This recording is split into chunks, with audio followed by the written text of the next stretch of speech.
शुभ सकाळ सगळ्यांनो. बघा, गव्हापासून आज बनवणार आहोत आपण खीर. केली का तुम्ही अशी आगळी वेगळी खीर? तर हे गहू बघा मी रात्री 1 वाटी भिजत घातले पाण्यामध्ये. आता यातलं पाणी मी काढून घेते.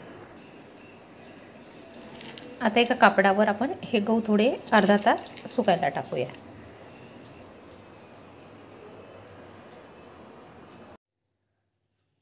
गहू थोडे सुकले. आता हे थोडं जाडसर मिक्सरमधून काढून घेते. बघा, अशी मिक्सरमधून जाडसर भरड काढलेली आहे. तर आपण गॅसवर कुकर ठेवलं. कुकरमध्ये आपण थोडंसं तूप टाकूया.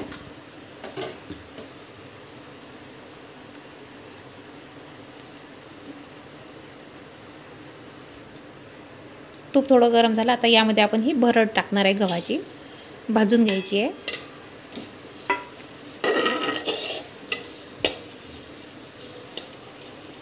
पाच मिनिट भाजायची, काही फार वेळ नाही भाजायची. बघा, हे 5 मिनिट भाजून झालेलं आहे. आता यामध्ये आपण पाणी टाकणार आहे. आपलं मटेरियल 1 वाटी होतं, तर त्याला 2 ते 2.5 ग्लास पाणी पाहिजे.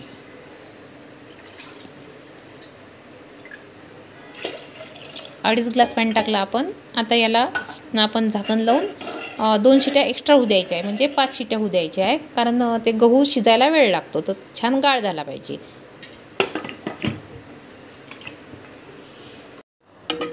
बघा, हे गव्हाची भरड छान शिजलेली आहे आपली.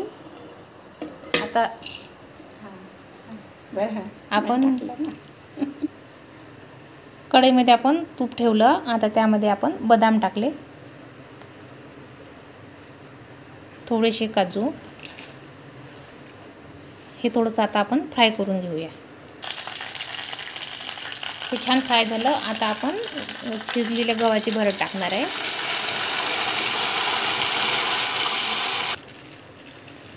आता यामध्ये दूध टाकायचं आहे.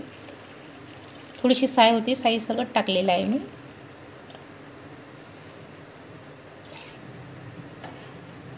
छान मिक्स करायचं, कारण ते एकजीव झालं पाहिजे. त्यात गुठळ्या वगैरे काही राहिल्या नाही पाहिजे. आता चवीनुसार आपण साखर टाकायची, तुम्हाला जशी गोड फिक्की लागते त्याप्रमाणे. आणि एक 5-10 मिनटं शिजू द्यायचं आहे.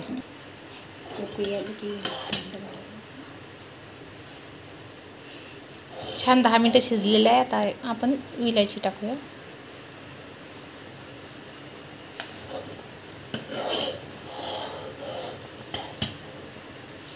गॅस बंद करते. बघा, आपली गव्हाची खीर तयार आहे. अशी नवीन पद्धतीची तुम्ही पण करा आणि मला कळवा कशी चव झाली ते. आवडल्यास लाईक करा, शेअर करा आणि सबस्क्राईब करायला विसरू नका.